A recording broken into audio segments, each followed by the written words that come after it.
Durante siglos hemos creído que el tiempo es una línea, un inicio, un avance y un final. Pero para los mayas el tiempo no se movía así.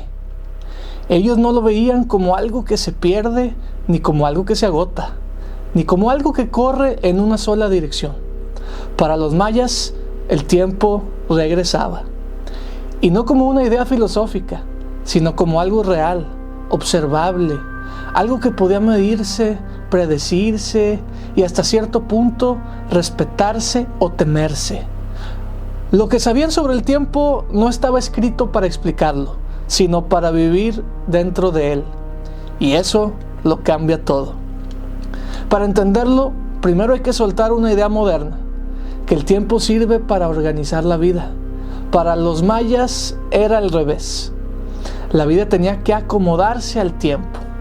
Ellos no se preguntaban qué día era, se preguntaban qué energía tenía ese día, porque no todos los días eran iguales. Algunos eran propicios, otros peligrosos, otros simplemente no debían tocarse. Y esto no era superstición sino orden, era un sistema completo. Para los mayas, el tiempo estaba vivo, tenía ciclos, personalidad, intención, no avanzaba, giraba, como las estaciones, como el cielo, como los cuerpos celestes que observaban cada noche. Por eso, cuando miraban al cielo, no buscaban el futuro, buscaban patrones. Porque si el tiempo regresaba, entonces lo que ya había ocurrido volvería a ocurrir. No de la misma forma, pero sí con la misma carga simbólica. Un nacimiento bajo cierto ciclo. No era solo un nacimiento, era la repetición de algo que ya había pasado antes. Una guerra no comenzaba en cualquier momento, se esperaba el tiempo correcto, porque iniciar algo en el ciclo equivocado podía condenarlo desde el inicio. Esta es la clave. Los mayas no creían que controlaban el tiempo, creían que debían escucharlo. Y para escucharlo, desarrollaron una de las observaciones más precisas que existieron en el mundo antiguo. Mientras otras culturas miraban el cielo para orientarse, los mayas lo miraban para entender cuándo actuar. El movimiento del sol, la luna, Venus, las sombras, los equinoccios, los solsticios, todo estaba conectado con su forma de medir el tiempo. Pero aquí viene lo importante. Ellos no tenían un solo tiempo, tenían varios. Y cada uno servía para algo distinto. Un tiempo para la vida diaria, un tiempo para lo sagrado, un tiempo para los dioses y un tiempo tan largo que podía abarcar civilizaciones completas. Para los mayas, el tiempo humano era solo una capa más dentro de algo mucho más grande. Por eso cuando hoy vemos sus calendarios, cometemos un grave error. Pensar que solo contaban días. En realidad, estaban describiendo cómo funciona el universo. Y apenas estamos empezando a entenderlo. Porque antes de hablar de profecías, antes de hablar de finales, antes de hablar de miedos modernos, hay que entender cómo medían el tiempo cotidiano. Y por qué para ellos un día nunca fue solo un día. Para los mayas, medir el tiempo no era una cuestión de comodidad, era una cuestión de equilibrio. Mientras hoy usamos el reloj para saber cuándo empezar o terminar algo, ellos usaban el tiempo para decidir si algo debía hacerse o no. Y para eso desarrollaron uno de los sistemas más precisos y complejos del mundo antiguo. El primero, y el más cercano a la vida diaria, era un ciclo de 365 días. Pero no era un año como lo entendemos hoy. No estaba pensado solo para contar días, sino para sincronizar la vida humana con la naturaleza. La siembra, la cosecha, las lluvias, los periodos de sequía, todo estaba marcado por ese ciclo. No porque el tiempo lo mandara, sino porque desobedecerlo tenía consecuencias reales.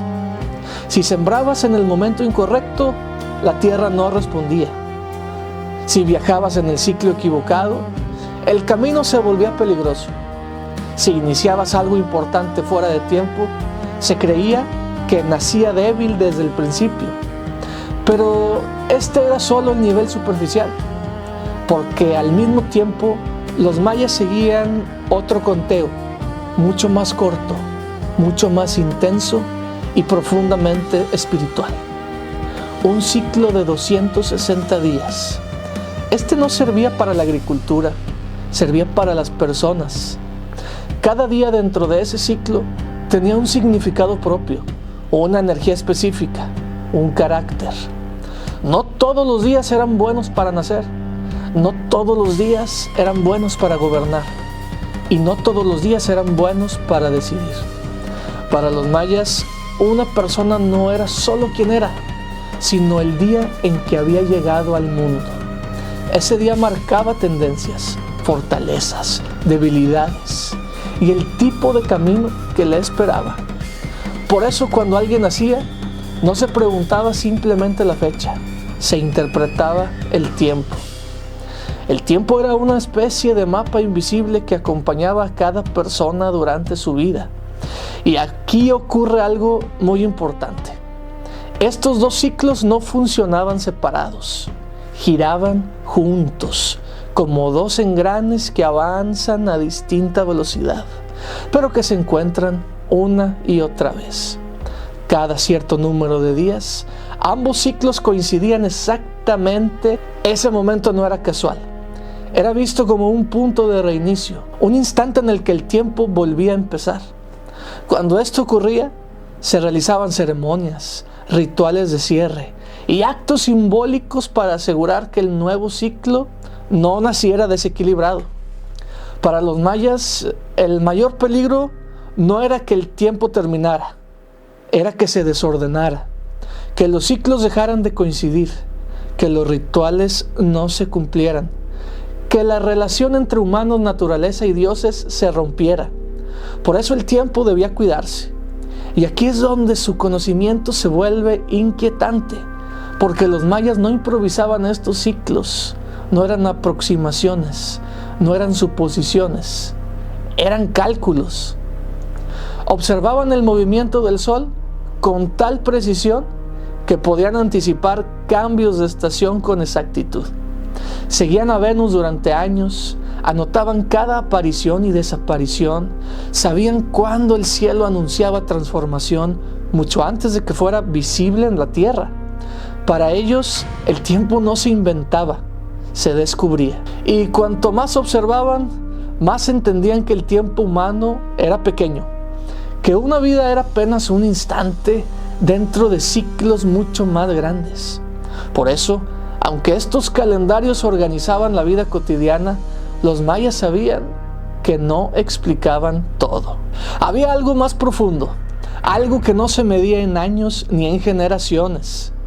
Un tiempo tan largo que podía contener el nacimiento y la caída de ciudades enteras.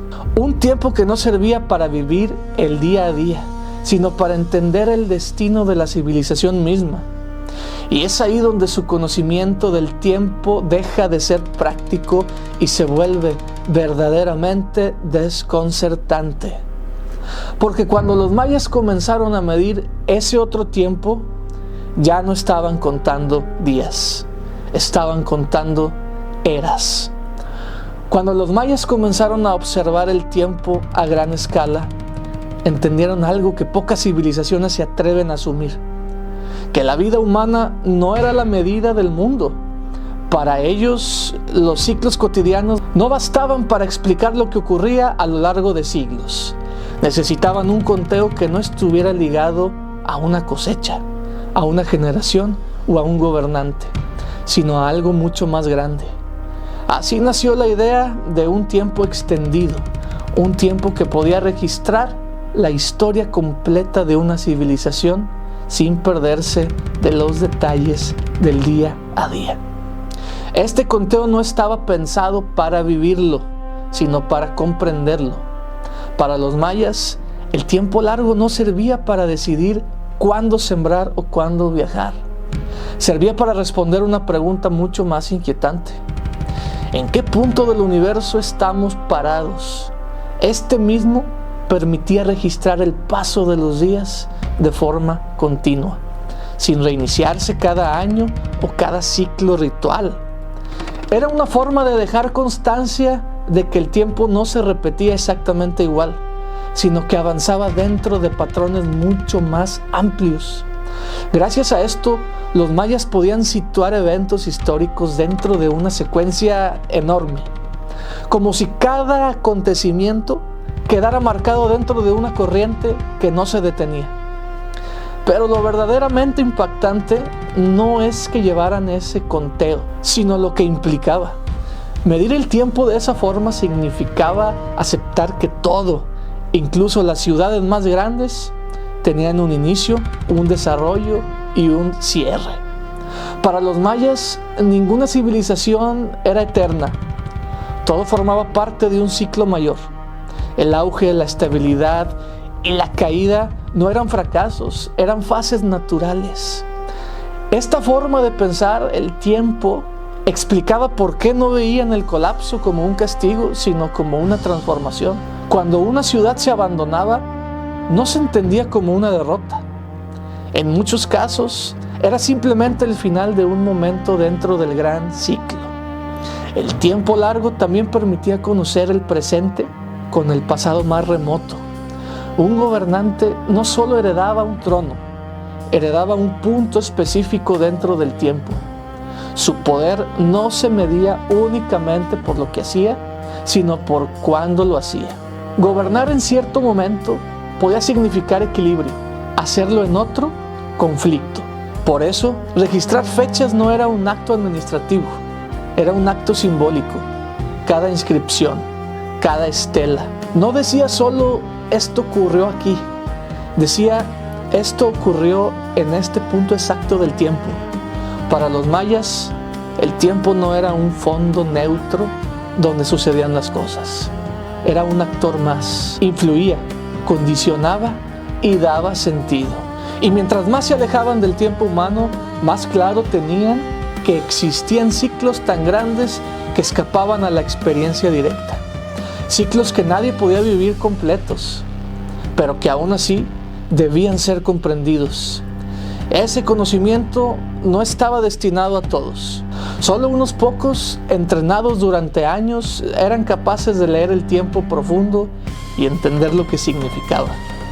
Porque saber en qué punto del gran ciclo se encontraba el mundo no era un dato menor, era una responsabilidad. Y ese entendimiento del tiempo tan vasto y tan impersonal es lo que más tarde daría pie a malentendidos modernos, miedos innecesarios y lecturas equivocadas. Pero para los mayas nunca fue una predicción del fin, sino una forma de recordar que todo tiene un lugar, un momento y un cierre natural. Para los mayas, el tiempo no solo organizaba la naturaleza o marcaba rituales, el tiempo también legitimaba el poder. El gobernar no era simplemente ocupar un cargo, era hacerlo en el momento correcto. Un líder no era elegido solo por su linaje o su fuerza, sino por su ubicación dentro del tiempo. Cada gobernante era visto como una figura temporal, alguien que encarnaba un punto específico del gran ciclo. Por eso, las fechas asociadas a su ascenso, a sus victorias o a sus decisiones, eran cuidadosamente registradas. No era propaganda, era coherencia cósmica. Un gobernante que actuaba fuera de su tiempo podía traer inestabilidad, incluso si sus intenciones eran buenas. El poder para los mayas no era absoluto, estaba condicionado por el momento histórico en el que se ejercía. Esta idea hace que el destino colectivo no se entendiera como algo fijo, sino como algo que se movía dentro de márgenes definidos por el mismo tiempo. El futuro no estaba escrito, pero tampoco era completamente libre. Existían periodos favorables y periodos de tensión, momentos para crecer y momentos para resistir. Entender en cuál se encontraba la comunidad era fundamental para tomar decisiones. Por eso, el conocimiento del tiempo no estaba al alcance de todos. Era custodiado por especialistas que dedicaban su vida a observar, calcular e interpretar. Ellos no decían qué iba a pasar, decían qué tipo de tiempo se estaba viviendo. Y eso cambiaba por completo la forma de actuar. En un periodo propicio se emprendían grandes obras, se expandían ciudades, se fortalecían alianzas. En un periodo complejo se priorizaba la conservación, el orden interno y la preparación. Ignorar estas señales era visto como una forma de ceguera colectiva. El tiempo no obligaba, advertía. Esta relación entre tiempo y destino explica por qué los mayas no buscaban evitar los cambios profundos. Sabían que ningún periodo de estabilidad era eterno. La caída de una ciudad, el debilitamiento de una dinastía o el abandono de un centro ceremonial no eran necesariamente tragedias inesperadas. Eran indicios de que ese lugar había cumplido su función dentro del ciclo mayor. El destino colectivo no se rompía, se desplazaba. Esto también explica por qué muchas ciudades no fueron destruidas violentamente, sino abandonadas de forma gradual. Cuando el tiempo de un lugar terminaba, simplemente dejaba de ser habitado. No porque fuera inútil, sino porque ya no correspondía al momento que se estaba viviendo. El tiempo, en este sentido, actuaba como un hilo conductor invisible que llevaba a la civilización de una fase a otra. No había prisa por forzar el futuro, ni desesperación por aferrarse al pasado. El presente era solo un punto de paso, y esta comprensión del destino, tan ligada al tiempo, hacía que los mayas vivieran con una conciencia histórica profunda. Sabían que ellos mismos algún día serían parte del pasado, que su momento también terminaría, pero eso no les quitaba el sueño, se lo daba, porque existir en el tiempo correcto, aunque fuera por un instante dentro del gran ciclo, era suficiente. Y es precisamente esta aceptación del cambio lo que nos conduce a la última pregunta. ¿Y si los mayas entendían el tiempo de esta forma? ¿Qué pasó cuando ese conocimiento se perdió o dejó de escucharse? Esa respuesta es clave para entender no solo su historia, sino también nuestra relación actual con el tiempo. Cuando el conocimiento del tiempo dejó de ocupar el centro de la vida maya, no ocurrió de manera repentina ni por un solo motivo. Fue un desgaste lento, casi impredecible. No hubo un día en el que alguien decidiera ignorar los ciclos. Simplemente comenzaron a perder prioridad frente a otras urgencias. Las ciudades crecieron, la población aumentó y las decisiones empezaron a tomarse cada vez más y más desde la necesidad inmediata. Cuando una civilización entra en este punto, el tiempo deja de ser una guía y se convierte en un fondo silencioso. Sigue estando ahí, pero ya no se escucha. Para los mayas, eso era peligroso, no porque el tiempo castigara, sino porque la falta de atención rompía el equilibrio que lo sostenía todo.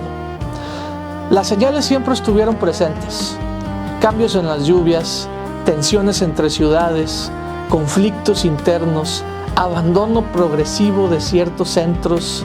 Nada de eso era inexplicable desde su propia visión del mundo. Eran indicios de que algo se estaba desajustando. Pero interpretar esas señales requería calma, paciencia y una disposición a aceptar que no todo crecimiento es sano. Y eso es difícil cuando una sociedad está acostumbrada a expandirse. El problema nunca fue la falta de conocimiento, fue la pérdida de la práctica. Entender el tiempo no era un acto intelectual, era una revelación viva que debía renovarse constantemente. Cuando esa relación se debilita, el tiempo deja de sentirse como un ciclo y empieza a vivirse como una presión, algo que empuja en una sola dirección, algo que exige respuestas rápidas, algo que no permite pausas. En ese punto, la civilización comienza a moverse más rápido de lo que puede sostener. Y cuando eso ocurre, no hay colapso inmediato, hay fragmentación.